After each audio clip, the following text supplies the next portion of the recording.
պահի դրությամբ ինձ հասանելի տեղեկատվությամբ, որը մի քանի տնտեսագետների ուսումնասիրություններից բխում է, սա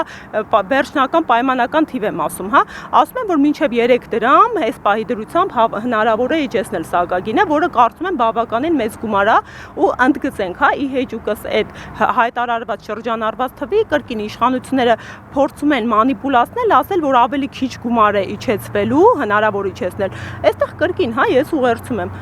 շատ լավ վերացարկվենք թվերից, իջեցրեք թեկուզ դրանից մի փոքր ավելի քիչ գումարով, այսինքն կա հստակ հաշվարկ, որ այո 3 դրամի չափով հնարավոր է իջեցնել, թող իշխանությունը հակադարձեր նորմալ տնտեսագիտական հաշվարկով ու իջեցներ, ոչ թե ասել, չէ գիտեք, կարող ենք իջեցնել ավելի քիչ, բա օքեյ, բա ինչի այդ ավելի քիչը չեք իջեցրել, այստեղ այս հարցադրումն է ռետորական մնում օդում կախված։ Ի նկատի ունենալով վերջին 7 տարիների ընթացքում ողջ process-ը, հա, թե ինչեր են խոստումներ են մեզ տրվել եւ ինչ է արդյունքում տեղի ունեցել, թե ինչպիսի գործընթացներ են տապալվել, բացի այն, որ լրջագույն մտահոգությունը, որ մեզ նոր աղետ է սպասում, հատկապես երբ խոսքը այսպիսի ռազմավարական օբյեկտի մասին է, հա, մենք հասկանում ենք, եթե հեծի հետ ըստ էության գլոբալ կառավարման տապալում տեղի ունեցավ, դրա հետևանքը անկախ մեր քաղաքական դիրքորոշումներից բոլորս ենք կրելու։ Հետևաբար պետք է կրկին, հա, այս հիմքով եւս հանրային կոնսոլիդացիա ապահովենք, փորձենք հանրային վերահսկողություն իրականացնել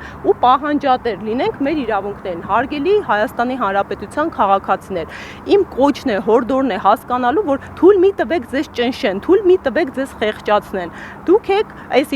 երկրում իշխանության աղբյուրը, պետական մարմինները, պաշտոնատար անձինք, իրենց գործողությունները պետք է ձեր շահով պայմանավորվեն, ոչ թե անձնական շահով, դիրքով եւ անձնական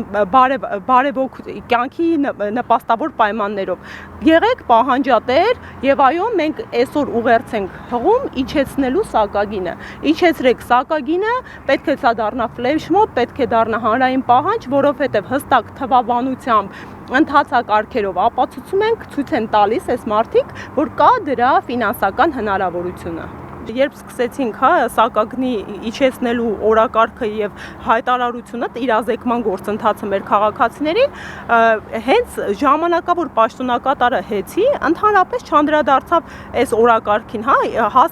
ու մեզ ուղերձեր, որ իրանք չունեն նպատակ իջեցնելու սակագինը հիմա, իրենք հավանաբար, ինչպես մեր գործընկերուհին ներկայացրեց, հավանաբար կա հեռանկարային մանիպուլատիվ պլան շահարկելու ընտրություններից առանց, հնարավոր տարբերակ է դա, բայց այս մարդը միայն խոսեց վարկային պարտավորվածությունների մասին ու այդ ֆինանսական միջոցները ինչ որ վարկային բեռեր թոթափելու վրա, այն թվում, երբ կրկին, հա, օդից կախված շշուկներ կան, խոսակցություններ կան, որ ահռելի քանակով նաև նոր աշխատավարձերի, պարգևավճարների վրա է վատնվում այդ գումարները նույն հեծում։ Դա է իմ խնդիրը, հա, մենք պետք է, եթե այդ միջոցները առկա են ու այդ միջոցները հնարավորություն են տալիս սակագնային պլանը իջեցնելու քաղաքացու կրկին ընդգծում եմ սոցիալ-տնտեսական բեռը մի փոքր թոթափելու նպատակով, մենք պետք է նպաստենք, որ այդ ուղղությամբ միջոցը ծախսվի, ոչ թե օգտագործվի կրկին, հա, պարգևավճարներ եւ աշխատավարձներ բաշխելու վրա։